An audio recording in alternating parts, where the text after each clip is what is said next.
You are watching Access LaPorte County, Channel 97. Coming up next is the November 21st, 2022 meeting of the Michigan City Port Authority Commission. You can find more information for this meeting by visiting www.accesslaportecounty.org. Welcome to Michigan City Port Authority Board of Directors meeting, November 21st.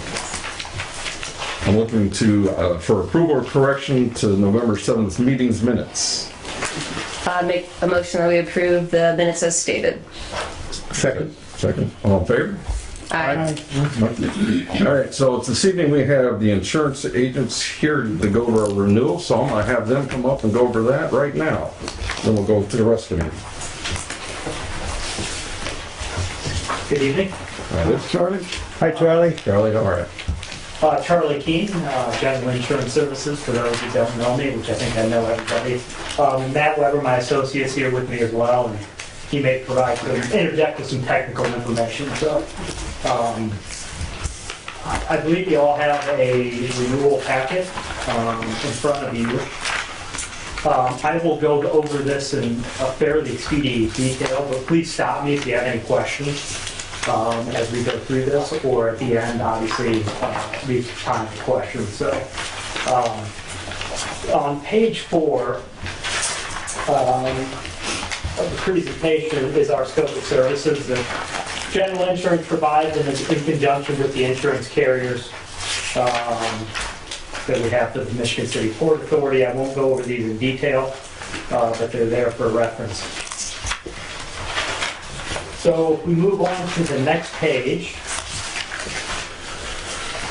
it outlines the named insured and location schedule. So locations that are insured on this policy. And I believe the 6 locations in the schedule captures everything that the Port Authority owns or is involved with.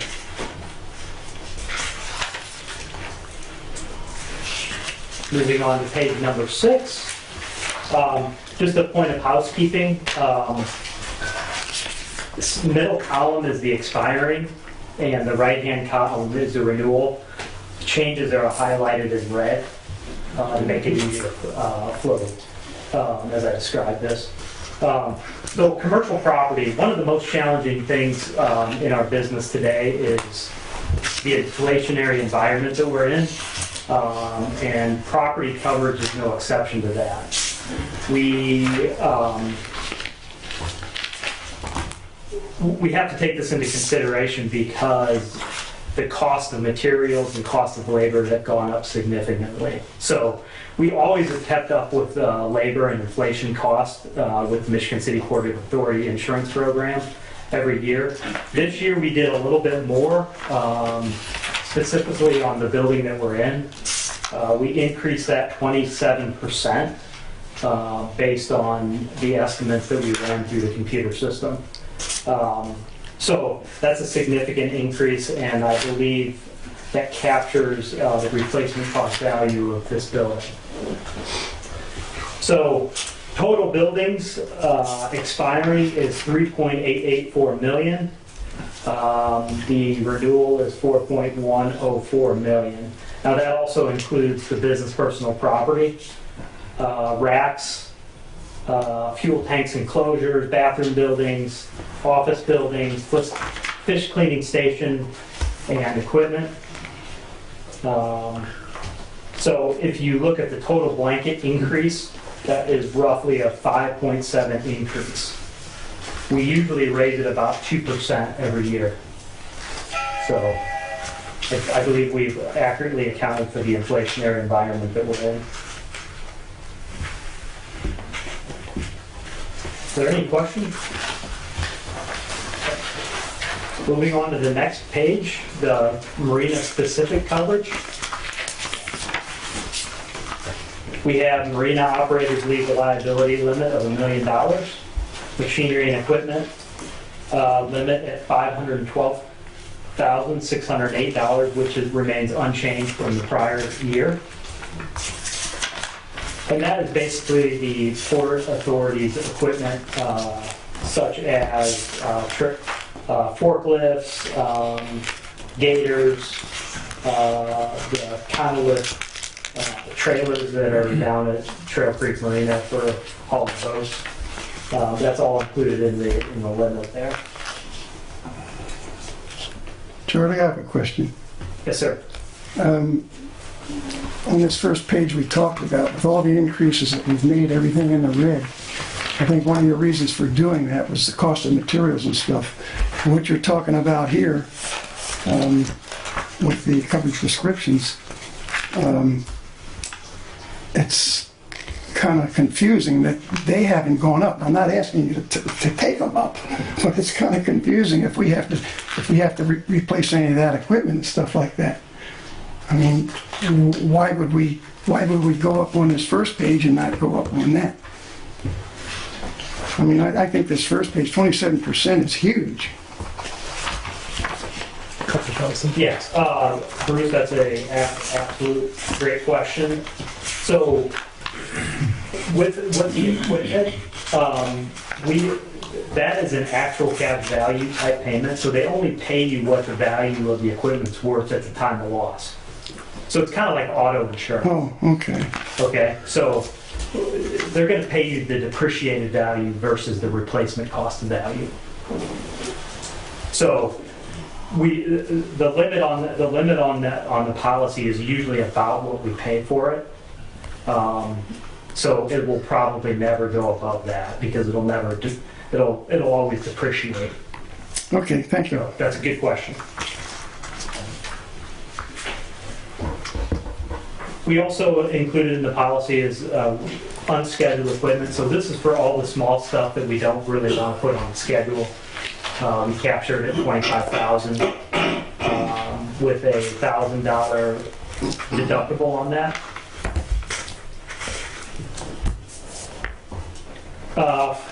Protection and indemnity, $1 million. So the protection indemnity is like auto liability for boats. So the liability arising out of the operation of your boats, that's protection and indemnity.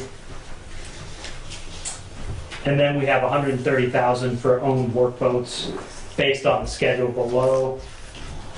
We have the 26-foot barge, the small Carolina skiff, the Honda motor, and the 30-foot barge.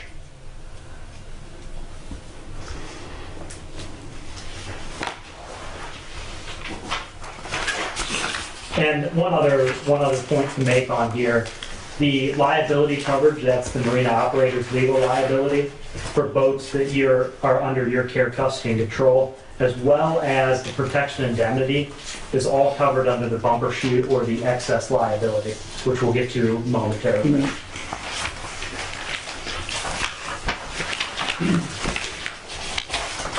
Moving on to page 8, crime coverage. We have employee dishonesty at $100,000, remains unchanged from expiring. Theft of money and securities inside and outside, both at $10,000. Forgery and alteration at $30,000, and computer and funds transfer fraud at $10,000. Those all remain unchanged from the expiring term.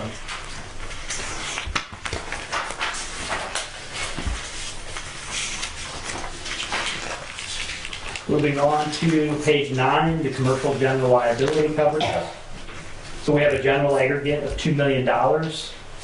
Products and completed operations aggregate at $2 million, and each occurrence limit at $1 million.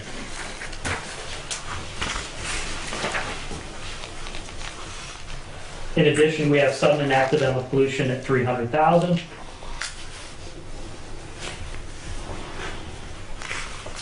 And then the exposure schedule represents the marina operations, a 12.4% increase in exposures.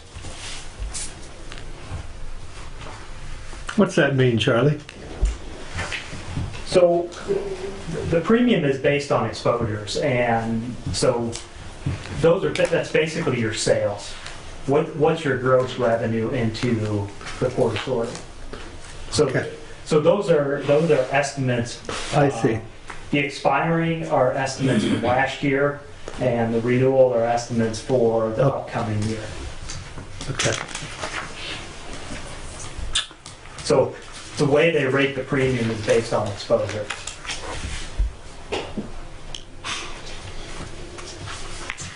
We also have a lesser risk exposure on there. So we have the pavilion that we rent to the yacht club, I believe, behind the restaurant building, 2,400 square feet.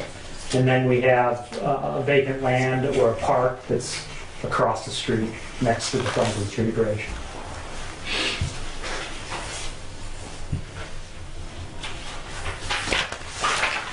Moving on to the business auto. Primary auto liability coverage of $1 million. The underinsured motorist filed the same $1 million. Those limits are unchanged from the expiring. And we have full coverage on all the vehicles except for the 1989 trailer, which is outlined in the schedule below the coverage section.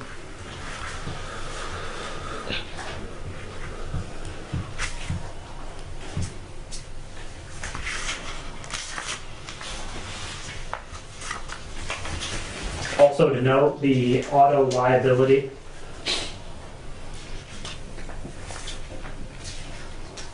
the bumper chute covers over and above the auto liability as well, which we'll talk about here momentarily.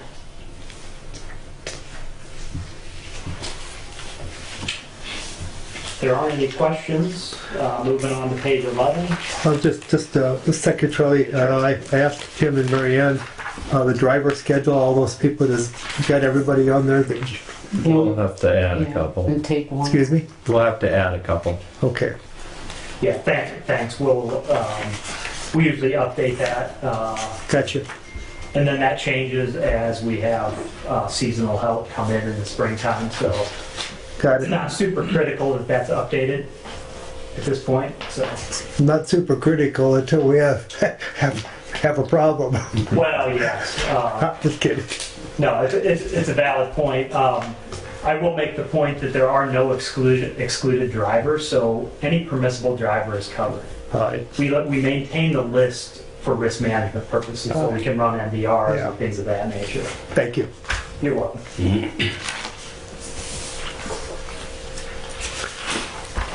On page 11, workers' compensation, statutory coverage in the state of Indiana. We also have the federal act on here on an if any basis. Employer's liability, if an employee was to sue you for negligence in some fashion, we have $1 million, plus the bumper chute covers over and above that limit as well. Your experience modifications tick down, so we're moving in the right direction at a 132 from a 138 expiring. And then the exposure schedule, real briefly, expiring payroll is up 26.5%. Overall rates are down slightly.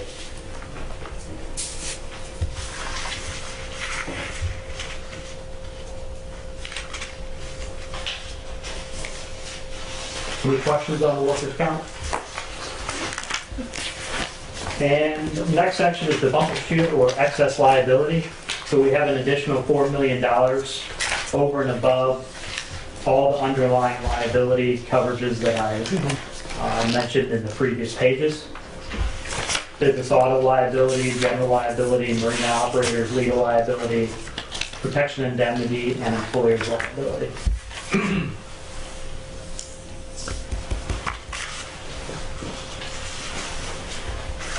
Any questions on the bumper chute? Well, we got, again, we're covered for 4 million, but actually we're covered for 5 million when it comes to the Yes. bumper chute. Correct. When you add the underlying plus the bumper chute, that is correct, 5 million. A very brief history on that. So in Indiana, we have what they call a tort cap for public entities. And the tort cap is $750,000 per person and $5 million per occurrence. That's essentially how we have come up with the $5 million.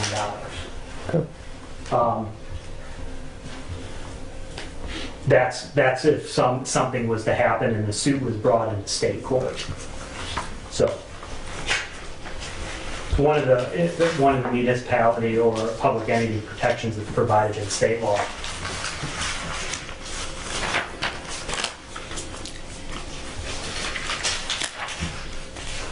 Any questions?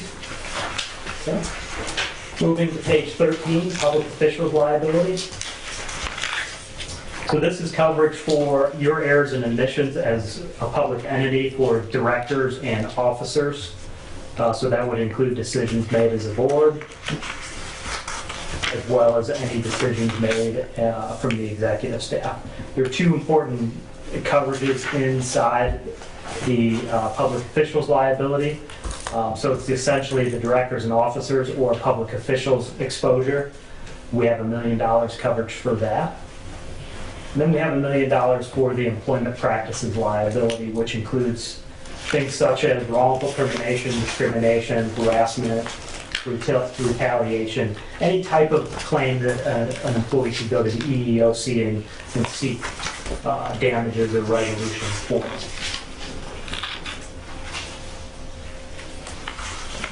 This is a 3-year policy? Correct. So we're on this will be beginning year 2 of the 3-year policy.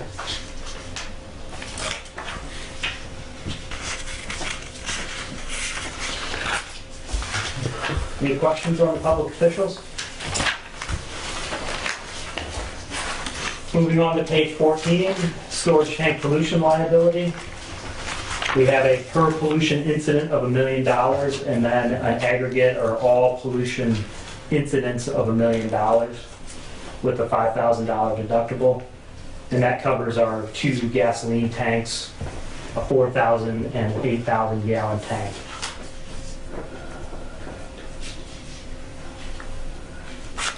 No changes in coverage on that line either.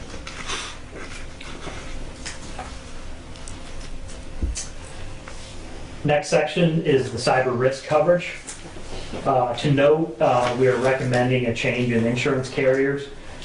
The cyber risk market is very volatile right now. I mean, you can imagine, like you hear, this has been breached, this company's been breached, everybody's been breached.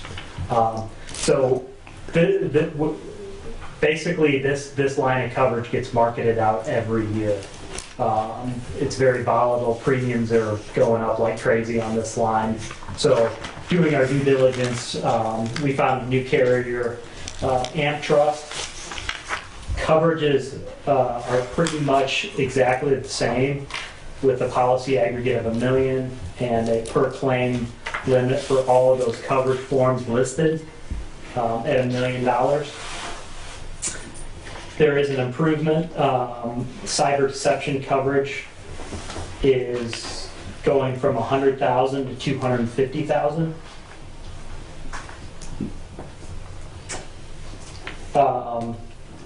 And the retention or deductible is increasing from $2,500 to $5,000.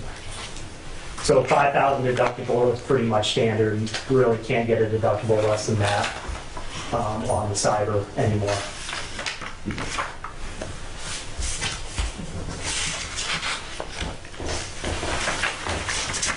Any questions on the cyber? Okay, moving on to the premium summary. So we've outlined, we've done a summary and comparison line by line for you, and I'll just read off the totals here. Expiring $80,682. The renewal, $88,127. And then I'd like to point your attention to the last section on this page, the renewal comparison, exposure versus the rate. So as we went through this, I mentioned a couple things on the exposure. Property values increasing, payrolls increasing, and the revenue increasing. So exposure of the total 9.23% increase, 8.02% is exposure basis. and only 1.21% is rate. So this is, even with the cyber increasing a little bit, this is a very favorable renewal. Now let me back up one section to the offer of terrorism. I believe we took terrorism last year, so that's once again on the table as an option. I've included it in the premium because we took it last year for comparison purposes. Right. If you'd like to exclude it, it would save $168 a year.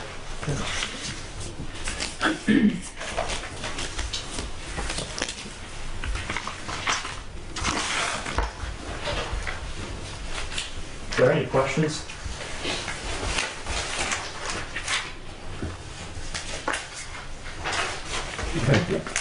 And then the next 2 pages, I'm not going to go through.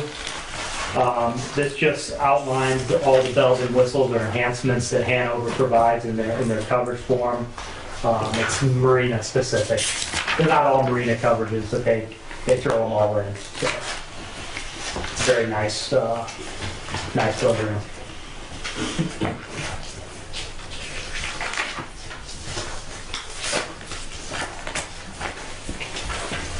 Looks good. Mr. President, unless Mr. Keene has any more comments concerning this, I'll make a motion to accept the renewal premium next year of $88,127.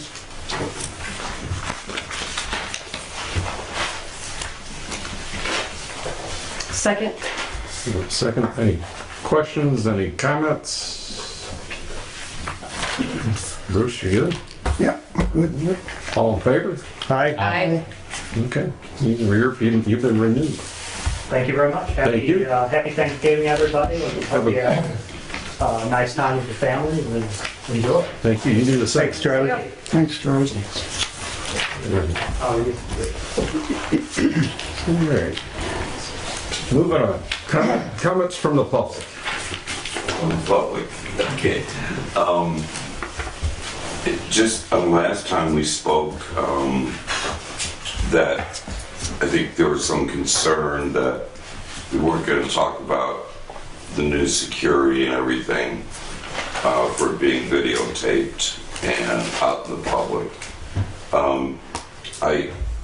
I'm not sure if the average person who's going to steal from here or whatever is really knows that these are videotaped, because I know our mayor didn't even know it when I spoke to him. So I don't think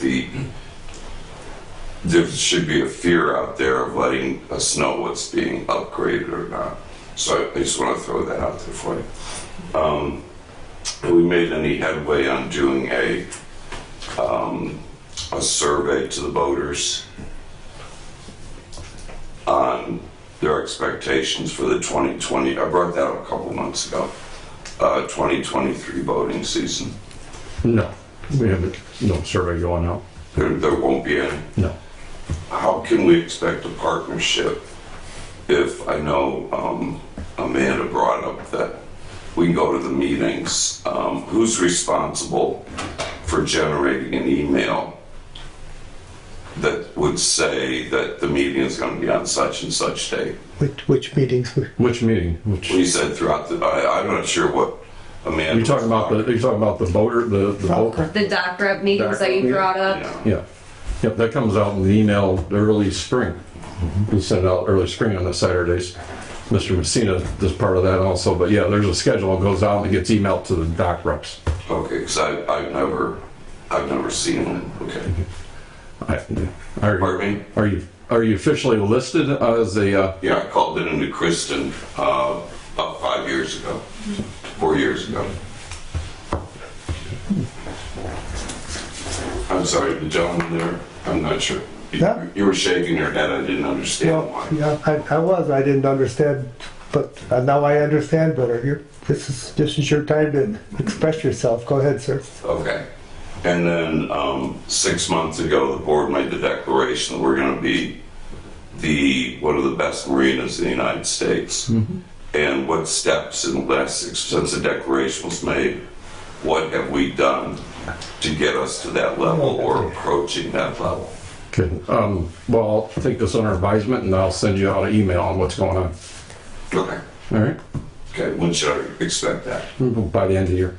Okay, right. fair enough. Yep. Fair enough. Okay, that's all I have. No problem. Anybody else from the public? Okay, if I stand, Sure. is that way I can be seen at least? And will you tell us your name? Just I'm Chris Coomer. I'm at Slip 507. I've been here for about 4 years now. I think I'm going on my 5th year. Love the marina, love the atmosphere, love a lot of stuff about it. We just moved to Chesterton 2 months ago, so before then I wasn't really able to go to board meetings. I've watched the videos and watched some of the stuff going on the last few months. And I kind of want to make a suggestion to the board, and you guys can kind of do with that whatever you want. I feel like over the last few months especially, the boaters have felt like they don't have a representation at the board, even though I feel like they probably do. It's just kind of overlooked in whatever way or whatever form it is. I think the board ought to take somebody from the marina and place them on the board as a boater's representative. I know that's a big task, but I'm willing to take on that task. I've been on a lot of boards. I've been in management for 35 years. I'd be willing to let my phone number go out to all the boaters. I'd be willing to be their representative to you guys as that person that they could communicate with, feel like they had somebody they could voice their problems or concerns or things that are going on. I'm one of those people that don't believe that every concern has as much weight as some concerns do. There's a lot of things that can probably be handled in a easier way than coming to a board meeting and voicing your opinion and not knowing exactly how the board works and what's going on and what's been dealt with. And I feel like as a voter, as somebody that really enjoys this marina, that's here because this is where I want to be. I lived in the same place for 53 years. I moved to Chesterton so I can be here at this marina more on a weekly basis, not just the weekend person. I want to be more involved in this community, more involved in this marina. Like I said, I think the task is a lot bigger than what I think it is. If you guys will allow me to do that or will allow somebody to do that for you, I think there's a lot of stuff that you guys have to deal with, that if you had somebody that was taking some of that weight off from the boater's perspective and the boaters felt like, hey, I know I can call Chris, I know that he's going to talk to somebody, he's going to be my voice to the board, he's going to be my voice to those members, he's going to respond back to me on what got done, what's happening, what's going to take place, how the board felt about it. That a lot of the voters might have more of an ease of feeling like, and I think Mike kind of made this comment, I think a lot of the voters maybe don't feel like even that they're represented to you guys. Even though some of you guys are voters, I feel like the voters still kind of oversee that. And I know even from my perspective, I know you guys have board meetings a lot. I forget about them. I know people that think are voters, have all kinds of things going on. But if on Tuesday night I can call Chris and talk to him about it, and then he could be my voice when you have the next board meeting, it might give some comfort to voters to feel like they're represented here more than what they feel like they're represented here. So I want to make that offer. Like I said, you guys can do with it what you want. Sure. I think it would ease some of the tension between the two. And I think it would give you guys a better voice to the voters and the voters a better voice to you on a personal level. I do have one other thing. As part of the 500 dock, we'd like the board to consider concreting the area between the ice machine and our pavilion. We're one of the only docks that doesn't have a bigger area for us to sit and do things. And if that's something, I don't know how to go about asking for that.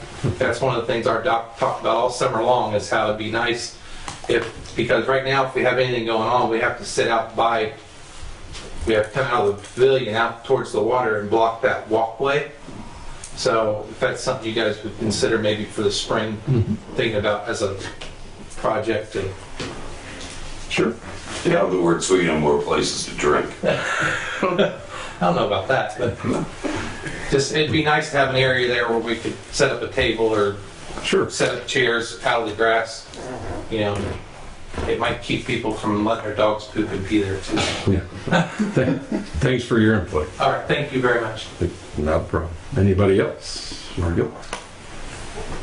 Okay. All right. Reports from the harbor master. All right. Last week we finished our winter storage haul out with the boats that were on our schedule. We continue to prep Washington Park and Trail Creek marinas for the winter. Mainly that involves putting de-icers out, removing the safety ladders, bringing in the fire extinguishers, that sort of thing. We're also currently working on the Christmas lights. The current schedule, they'll be turned on December 3rd. I believe at the end of the Snowflake Parade, which starts at 5 o'clock. I'm not aware that they're doing a countdown this year like they've done in years past. I think around 5 or 5:15 we're just going to turn the lights on. That's about the time they light the Christmas tree up at the library. November 3rd, we got a shipment of transformers and a cabinet from Marine Electrical Equipment out in Virginia.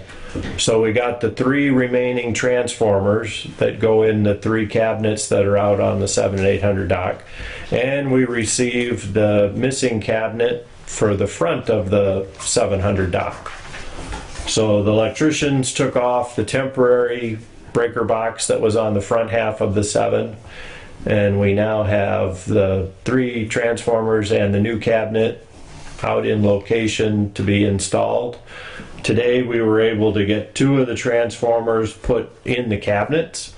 Tomorrow we expect to put the remaining transformer in the 3rd cabinet and then place the 4th cabinet, and then the electricians and the plumbers can finish wiring everything up. So that's good, and the weather's halfway decent again now, so that'll be good.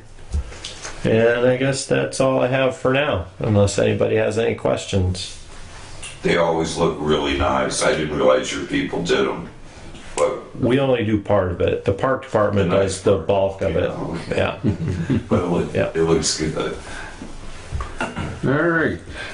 Reports from the assistant harbor master, Mrs. Flicky. Right now, we're just finishing up for the end of the year, mailing our invoices and taking phone calls. Thanks. Anything from Mary Ann? Anybody? All right. Budget and financial oversight review and approval of the bills to be paid. Mr. Ferguson, you got the agenda. I've got a couple things tonight to walk through them, but let's work on the bills first.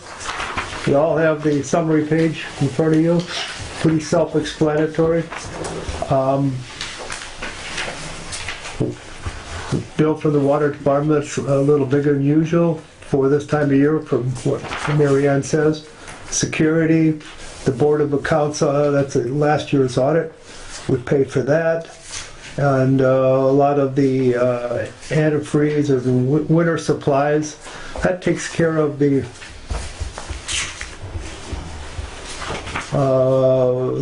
major part of the regular billing. And we've got the EFT fees, which are the sales tax, and the credit card charges are all there, totaling the 2751, set 47. Pretty straightforward on there.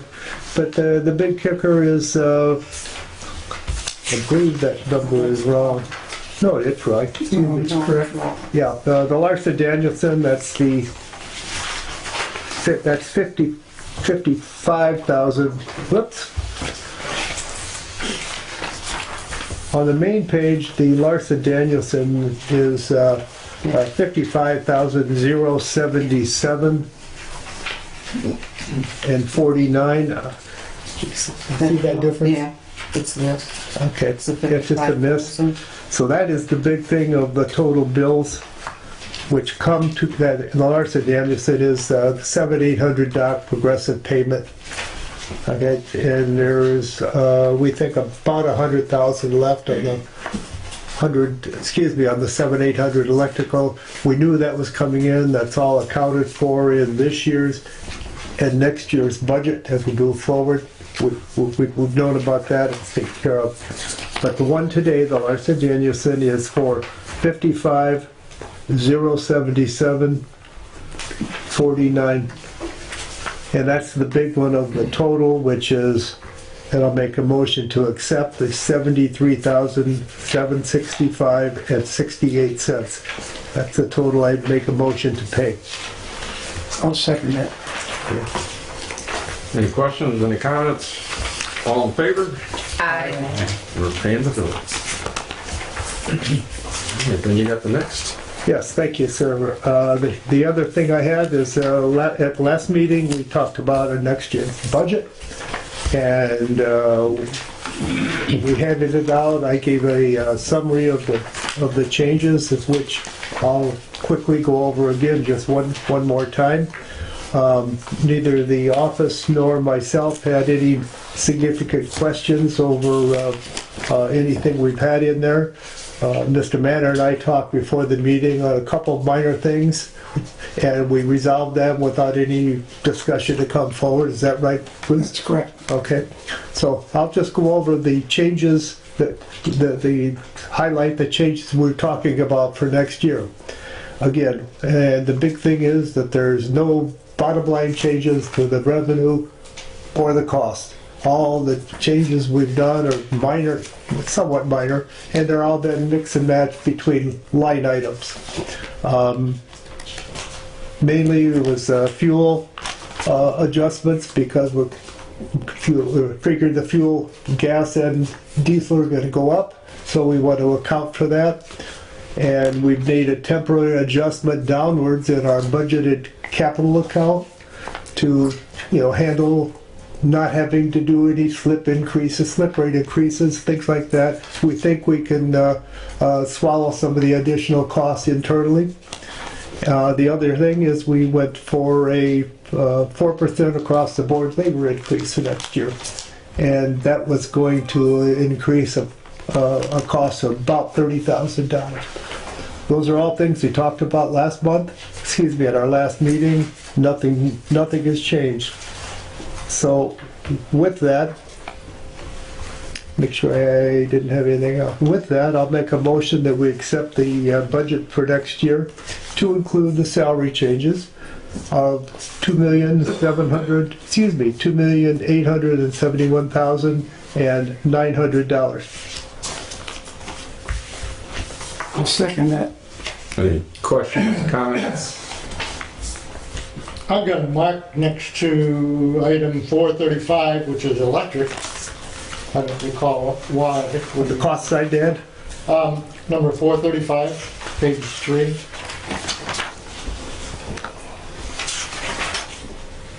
Got it. I don't know why. It looks like last time I made a mark by electric, and I think we probably assumed that's definitely got to go up. And we're keeping the budget the same as what it was. Well, at the time we put this together, I could say that we thought the total for this year was going to be $136,000, but we don't think it's going to be there. We think it'll be closer to where we originally had this year, and maybe, can I say it, maybe even a little more? Well, the middle column is what was spent up till the 10/31. Okay. Oh, okay, I thought it was progressive, all right. So we're gonna try to, all we can do is wait Yep. and see what happens at 178,000. I think it'll come in close. Yeah. Okay. I'm fine with it. Okay. I did notice that on the page, it does show that middle column as being through October. Years to date. I'd forgotten that. So if we add in the next 2 months, obviously that'll be way up there a little bit. Any other comments or questions? We're all good? John, you good? Yep.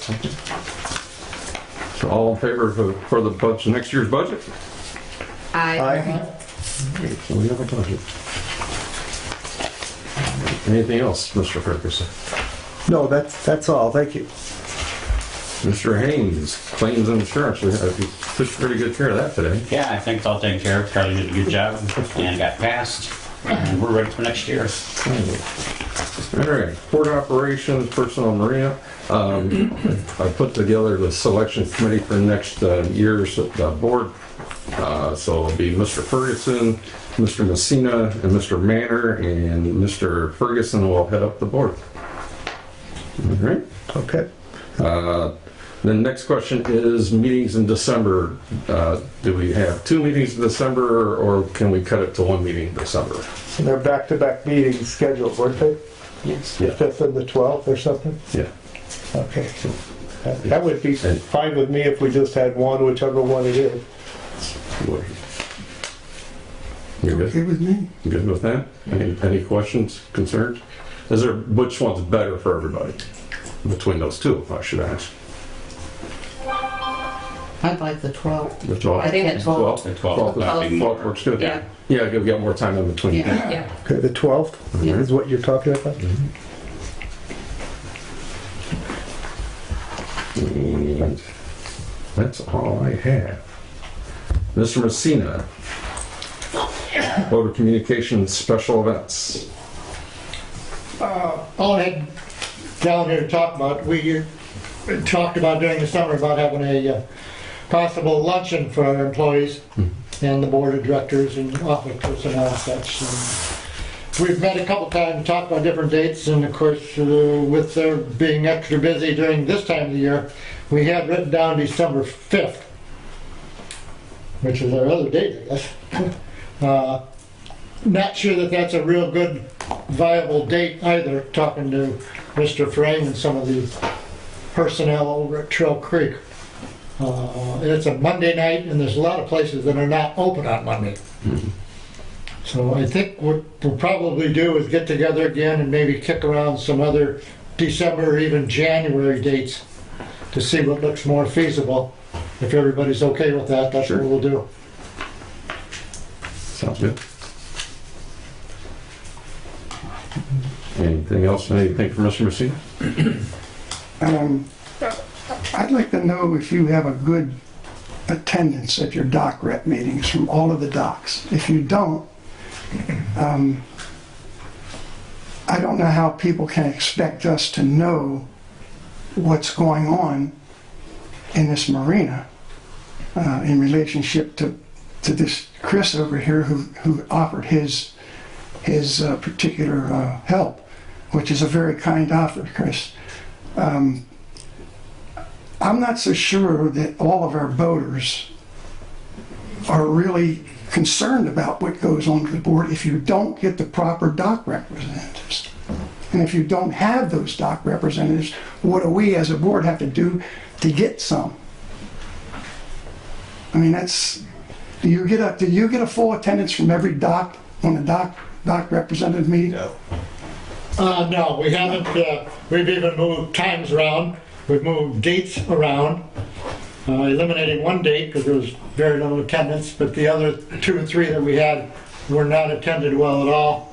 Maybe 6 people, and one of them, these are people that have come every year. I'd like to get with Mrs. Pilecki and Mr. Frame, maybe sit down and maybe even come up with some new personnel. This isn't your fault, of course. You know, the fact of the matter I'm just trying to bring out is we've had a lot of complaints about not communicating with the board and the voters together. Well, that goes right back to dock representative meetings. That's what that's for. And if they're not interested in being a dock representative, maybe we need to look at something else. I don't know. You know, it's just. And I'm not sure how much we've advertised in the last few years either that we do have such a thing. Well. And we've kind of invited the same people year after year after year. Maybe a letter going out to, or an email going out to most of the voters, as Chris said, stating we have this available. These are the dates, these are the times, these are the locations. If you're interested in being a dock rep, one or two from each dock would be great. Yeah, Bring your comments and your questions to us. I think two up here is almost necessary at this point. You're thinking what? I think it's almost necessary to have two people From each dock? each dock, because the docks are so long. Yeah. I Sure. mean, I see people go to the west side on an 800 dock and don't see them for 3 days. I'm serious. I mean, they disappear in the abyss. It's not Yeah. communication gaps. So, you got the east side of the dock congregates and you got the west side that congregates, and there's no meeting in between. So let's put the invitation out there for both ends. Yeah, we could advertise that. That would help maybe. Mary Ann? They always have the option to make an appointment too and come into the office and Yeah. talk to us. Well, a lot of I the, mean, no one's ever turned down for that. right, and I know a lot of the things like Chris was talking about, I think that they come to you with a lot of stuff, don't they? And Fair you number do. usually pass it on to the board, so we have a good communication line there, Yep. but, Email's available. Yeah. That's the phone machine. If you leave a message on there, there'll be a message on Right. it. So, right, we- okay. That's all I have. Yeah. Thank you. I'll just follow up, if I may. Sure. I'll just follow up with what Mr. Vanner said. You know, we're trying different means, to get voter representation and communications back and forth. Well, I'm sure we would all agree if whatever else we need to try, we'll give it a shot. But if people don't somehow contact us, it's kind of hard for us to say, well, hey, you got to, we need 2 members or 4 members from each dock to get here. Otherwise, we're not going to say anything to anybody. I don't want to do anything like that. No. What we want to do is be able to participate with this. But people have to, the voters need to understand that, hey, it works both ways. It works well. Yep. It's not like we're trying to hold out for not talk about anything. Lord knows we talk about everything to anybody. I think when it was originally set up, I don't know if I was on the original one, but one of them, and it was for that representative to go back to their dock. And you say That's exactly not going right. to take and talk to everybody along there. That was in 1993 because I set that up. Did you? Yes, I did. That was in Maybe 1993. publicizing our minutes from that and put them on the bulletin boards on the outside. Publicize the dates. And, But you have to remember, this is our room. If you've got 8 docks, which you have more than that because you got the 100 east and west, you have to be strict on who's coming to the meetings because you're not going to fit 40 people Yeah. comfortably in here for that. well, we did have a few meetings on the outside here and even over by the 100, which there's more room. And if we get that many, we'll go to the Millennium Park and sit out there with a megaphone and conduct it. No, I'm serious. We need that much room. We can go We that far. got space. I'm pretty much a regular at the dock meeting just because I am. I just enjoy coming down and hearing what people say and what the response is from the staff. And I tell you, nobody shows up. Dock reps, there might be 3 people representing the docks, and the rest are either Tim and Mary Ann, Danny and myself. I mean, And and just so everyone knows. a couple of people will be out there and, hey, I don't know what to do about that. Right, and the whole board can't come to these meetings because there's only, 2 board members can go to one of those? Yeah. So, 3? 3. I usually just sit in the audience and Yeah. just listen. So, But yeah, just so, everybody can't go to everyone. Right. Can't be a quorum of board members. Correct. So, Correct. I don't know. We'll work on it. We'll Yeah. work on some ideas and thoughts, if anybody has any here. And we'll take in consideration what Mr. Definitely. Chris here said. We'll talk about that. Communicate. I'll get it together. Could I make just one other comment on that? Just correct me if I'm wrong, Tim. We had a huge electrical problem with 7,800 dock that's coming in last year. It started in March, April, and we made a humongous effort to communicate the problems and what the suggested remedies that the board was going through to help modify the situation with all the dock people. And I don't remember hearing more than, maybe 1 or 2 casual comments from the voters that we weren't doing anything or we weren't talking about this problem. This was a huge problem. I thought you know, stuff like that's not just isolated. I know you and Mary Ann and now Brian talk to people as these things come up. It's not like we hold everything back. I think we did a darn good job at that time, and that was a huge problem. That affected over 300 boaters, half of our marina. So anyway, just my comment. I agree with that tremendously, and I agree that they don't voice it here, but they voice it out on the dock, and that's where my concern comes in. I understand. I just feel like the boaters want a personal connection with somebody that's here. That's. Well, they have that with Tim. A lot. I know they do, and something. I mean, I've seen Tim out on the dock, but I don't know Tim personally. I just think that there's a lot of boaters that don't take the time to go to the meetings. The boat reps, it's a Saturday. They don't want to give up their time on a Saturday. They don't want to give up their, even though there's people coming to the boat reps or dock reps and saying this, and this. The dock rep forgets about the meeting. The dock rep doesn't go. That's kind of my concern, is there might be an easier way to ease burden on you guys and to ease burden on the boaters, if not just say that's eliminated, but this is your guy. This is his phone number. This is what dock he's on the weekends. Go talk to him. He's coming directly to us. And it doesn't have to be me. I'm just offering that service. Thank you. That it might be a more comfortable, more personal atmosphere for the boaters to communicate with you guys, and you guys not to have to take some of the heat when the guy finally gets pissed and comes in here and wants to throw a fit. So I get the big money. Yes, sir. So you want to take the first step to become a dock rep yourself? yeah, I'd be a dock rep Okay. on 500 dock. There we have it. I think Mary Ann has his name, Mr. Flecky, haven't you? Mr. Messina is on the what dock? 400. 400 dock? I'm not sure. No, but he's not a dock rep, but he's a board member. I'm on the 200 dock, Okay. Yeah, and I'm on the 800. 800 dock. Okay. I mean, we do talk to the people. I talk to the people on my dock Right. quite often, and most of them know who I am. Okay. Yep. So there is representation. It's not that. And I try to communicate with all the people on my dock as well as Mike does too. But, and try to build that relationship with people. I'm kind of that type of person where I like to build relationships. I like to communicate with people. I like to share with people, you know. And so, yeah, I definitely be a dock rep, and I definitely try to help the board out in that way too, to get that to become a, I just think we live in a day and age where people don't want to give up their Saturday to go to a doctor and meet. It ain't so much they don't want to tell somebody there's a problem, they just don't want to give up their time. They want somebody else to take care of it, is what Yeah, they they want want. somebody else to take that, and I totally agree with that statement. I believe that statement I resemble it, 100%. Mark. They want somebody else to do the work for them and make it happen. Okay. Point taken. Anything else, Mr. Messina? That's all, thank you. That's all you have? Okay. Mr. Manner, Master Planning and Special Projects, Parks and Lakes. I have nothing to report. I didn't.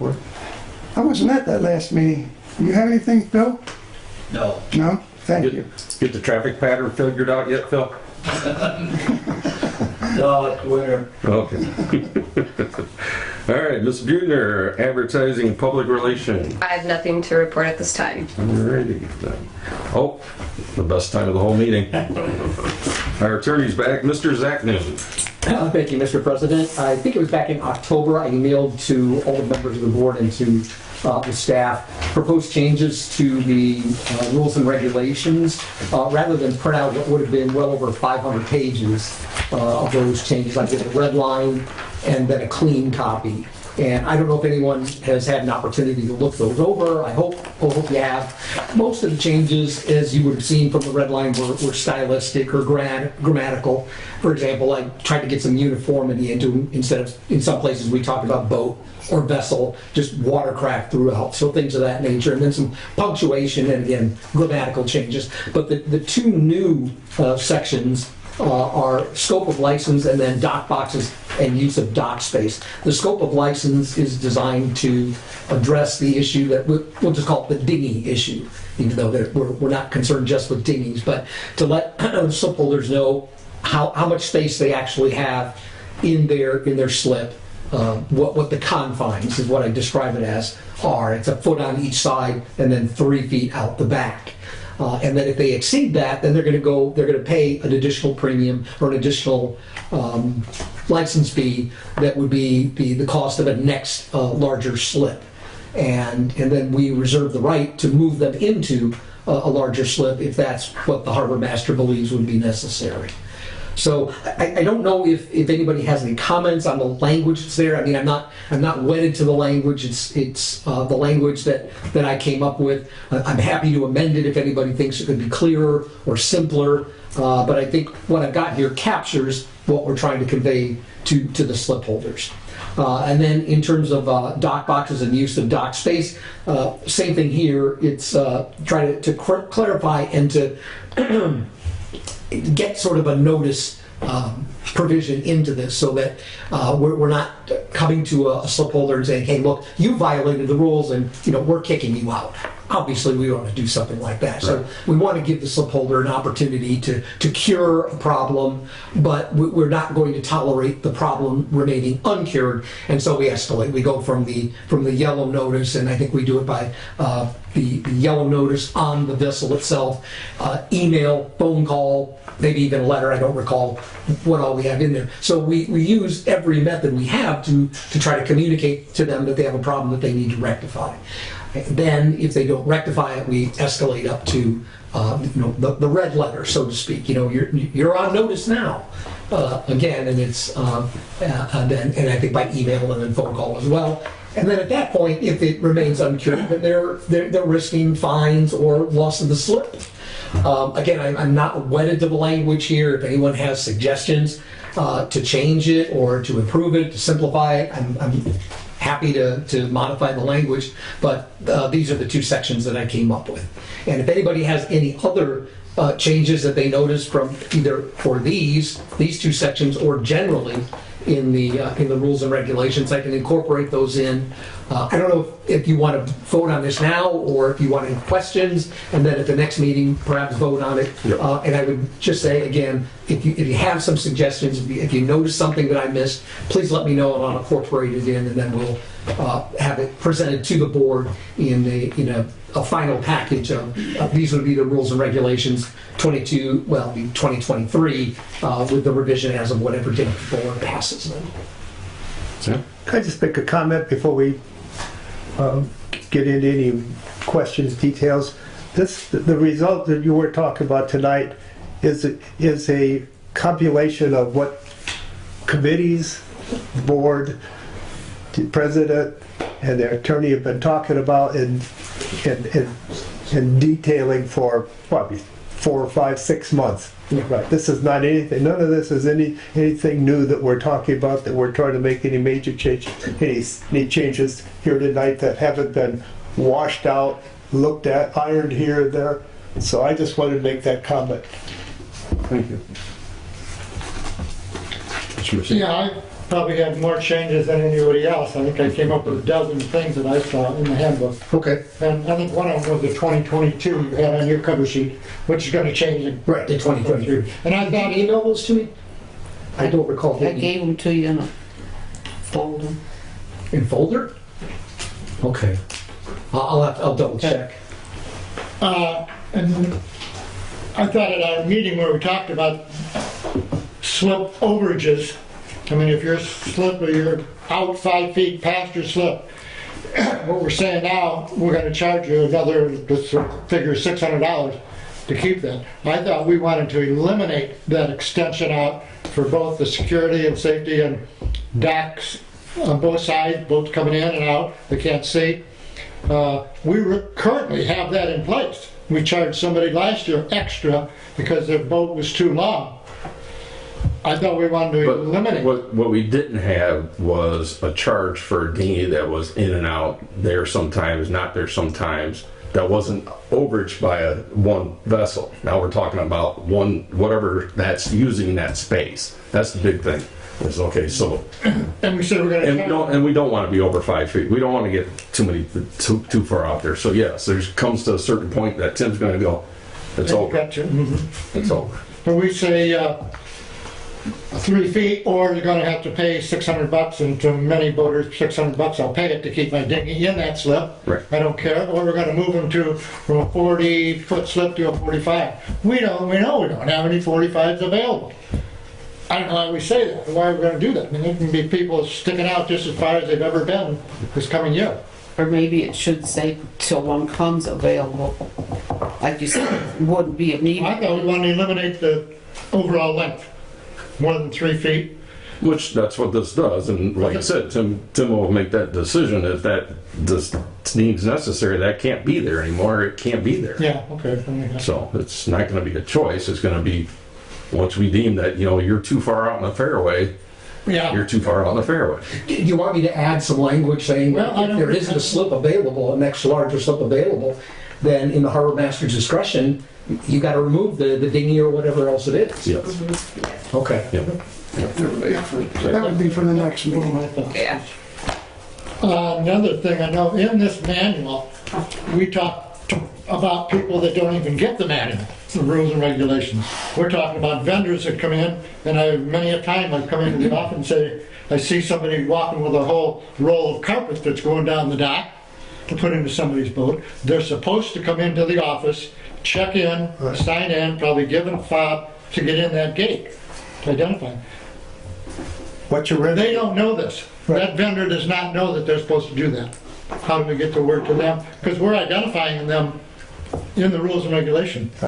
The easiest way would be if the boater that hired that vendor referred him to the office. Then maybe that should be in there. There's Yep, you have. vocab in there that says that they should be sending them to the office, but it's, all self-policing. If the boater actually sends them in, tells them what they're actually supposed to do here. Self-autonomous of them doing the right thing. So I guess we need to look into other warnings, telling them differently, so then they're really, really aware of what they need to do. Well, from my understanding, some of the boaters even give a fob to the vendors. Is that true? I wouldn't be surprised. I didn't hear what you said. I said, from my understanding and all the discussions we've had about this, some of the boaters buy extra fobs and they give them to their vendors just to come in. How do you stop that? Yeah. It all is like self-regulating. Self-policing. Yeah. You gotta call foul. If you see a foul, call foul. Yeah. That doesn't happen. You hear about once it's a problem with something. You don't hear about it when, No, this is a continuous thing that we have vendors coming in. And we have local marinas that come in here all the time. They're given fobs. Well, that's because if it's. they're on the vendors list, yeah, they're on the vendor. A vendor program, they pay $125, they bring in their insurance, and they get 2 vendor stickers and 1 key fob. Anything other than that, they have to purchase them. Okay, there's probably, and I think we'd all agree, there's probably more fobs floating around out there. Oh, And access to making them. oh, And we should all know that too. And I think That's- it's something we need to identify, and maybe we will. well, that's the whole plan. We've had some conversation talking about shutting down everyone's fob and have to re-energize them. Because it's just so But it says much. in the manual, I can't get another fob unless I get it from the board of directors, I think it is. The board of Get it directors from have the to approve it. office. I don't remember if it was. Yeah, that's one of the things I'm remembering that I highlighted. Okay. But yeah, we definitely want to try to, because they're still going to do it. They're still going to make copies. They're still, but you know what? Maybe let's try to kill some of the dead ones that don't show back up to the I mean, office. you can't get another fob. Why? You don't have a boat? If I want one, it says in the manual, I have to go, I think, to the board of directors and ask what. After the second fob, you have to ask for the third fob purchase. It goes to an I accessory. highlighted all that stuff that I mentioned. And Trail Creek, another thing about Trail Creek, to get into there, you had to have somebody's permission. Not just, okay, here's a... But I'd like to hold out maybe one more meeting to vote on this. Yeah. Oh, yeah. And I can bring some of my changes back again, unless you can find the folder. Yeah, I'll look around. We can go through it and Yeah, see what you. if not, if you can just email them to me We're or, gonna hold up from. Yeah, I think I gave her my, okay, and she passed it on to you. okay. I put the blame on you. I'll take it. Perhaps, I bet it's at the office. perhaps Mr. Messina and our attorney could somehow get together and at least express themselves and get it to summarize something I like that. think they're on that page now. Okay.